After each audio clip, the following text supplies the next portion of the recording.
പെരുന്നാൾ വ്ലോഗിന്റെ പാർട്ട് 2ലേക്ക് ഏവർക്കും സ്വാഗതം. 2 കുർബാന ഉണ്ടായിരുന്നു, 6:30 മണിക്കും 8 മണിക്കും. 8 മണിക്കാണ് ആഘോഷകരമായ ദിവ്യബലി, 6:30 മണിക്ക് നോർമൽ ആയിട്ടുള്ള കുർബാന ആയിരുന്നു. റോയ് ചേട്ടനും റോക്സിൻ ചേട്ടനും കൂടെയായിരുന്നു പാടിയത്.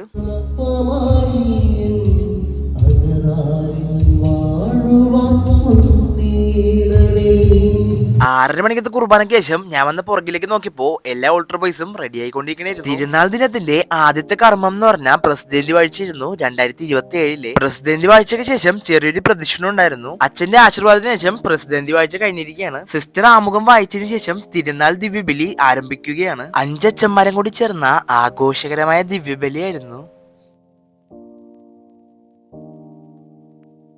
സുഭാഷത്തിനായിരുന്നു മുഖ്യ കാർമ്മികൻ. ഞാൻ നേരെ പുറകിലേക്ക് വന്നപ്പോ ഷിബിൻ ചേട്ടന്റെ തിരക്ക് ഇപ്പോഴും മാറിയിട്ടില്ല. ഇതാണ് റോജൻ ചേട്ടൻ, പുള്ളിയാണ് സൗണ്ട് ഒക്കെ ഹാൻഡിൽ ചെയ്യുന്നത്. കൊയർ സോളമൻ ചേട്ടൻ ടീം തന്നെ ആയിരുന്നു.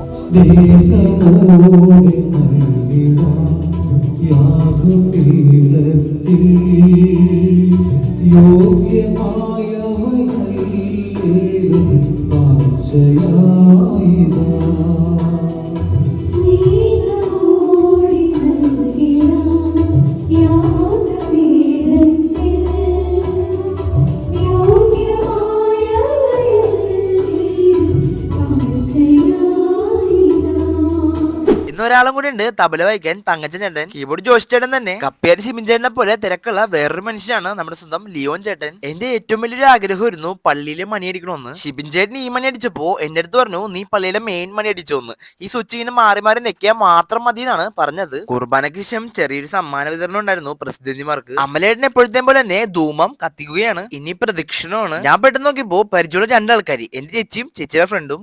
അങ്ങനെ കുരിശിന്റെ പുറകിലായി പ്രസിഡന്റിമാരും അതിന്റെ പുറകിലായി രൂപവും ഇറങ്ങി. 4 പേരും കൂടി ചേർന്നിട്ടായിരുന്നു രൂപം ഇറക്കിയത്. ഇതാണ് സുഹൃത്തുക്കളെ ഞങ്ങളുടെ സ്വന്തം അഡ്വക്കേറ്റ് മരിയ ചേച്ചി. പ്രദക്ഷിണം കഴിഞ്ഞു വരുന്ന ജനങ്ങൾക്ക് സീറ്റ്സ് കൊടുക്കാൻ വേണ്ടിയുള്ള അറേഞ്ച്മെന്റ്സ് നടത്തിക്കൊണ്ടിരിക്കണായിരുന്നു പുള്ളിക്കാരത്തി. നല്ല കാലാവസ്ഥയായിരുന്നു. പെട്ടെന്ന് ഒരു ചെറിയൊരു മഴ പെയ്തു. പ്രദക്ഷിണം കഴിഞ്ഞ് ആളുകളൊക്കെ എത്തിയതിനു ശേഷം സ്വീറ്റ് ബോക്സ് ഒക്കെ എല്ലാവർക്കും വിതരണം ചെയ്യാൻ തുടങ്ങിയിരിക്കുകയാണ് മരിയ ചേച്ചിയാണ് ടീം. അങ്ങനെ പുണ്യാളന്റെ രൂപം തിരിച്ചെത്തി. അങ്ങനെ ആഘോഷകരമായ 2 ദിവസത്തെ തിരുനാൾ ദിനത്തിന് ശേഷം ഉയർത്തിയ കൊടി തിരിച്ചിറക്കുകയാണ്. എല്ലാ പരിപാടിയും കഴിഞ്ഞതിന് ശേഷം ചെറിയൊരു ചായ കൂടി ഉണ്ടായിരുന്നു. അപ്പവും ഇഷ്ടമായിരുന്നു സ്പെഷ്യലി. അങ്ങനെ അത് കഴിച്ചുകൊണ്ട് ഇന്നത്തെ വ്ലോഗ് ഞാൻ ഇവിടെ കൊണ്ട് അവസാനിപ്പിക്കുകയാണ്. അപ്പൊ വീഡിയോ ഇഷ്ടപ്പെട്ട എല്ലാവരും ലൈക്ക്, ഷെയർ, ഫോളോ.